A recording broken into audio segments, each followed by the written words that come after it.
Me wannan kamar wata akuya ta haka kiran. Kamar mama ce to ina kwana. Ina gajiya. To shi kenan.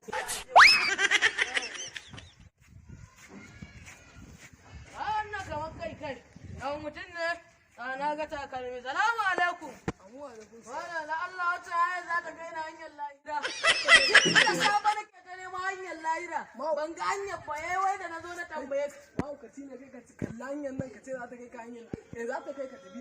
Haka ko kwatanta ma. To magana har ya gaya mun. Ya ba za magana ba kai waye. Kai waye da ba za. Kai waye da ba za. Kai waye da ba za a gaya ma magana. An kama ni za ka mara. Dan ba sai ka.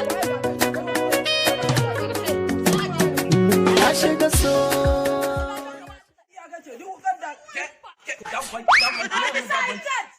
Ofisa, wannan wallahi yanzu na siyo ta wajen yan albasa. ya ce wallahi yanka ta dai. Yanka ta dai. Kaje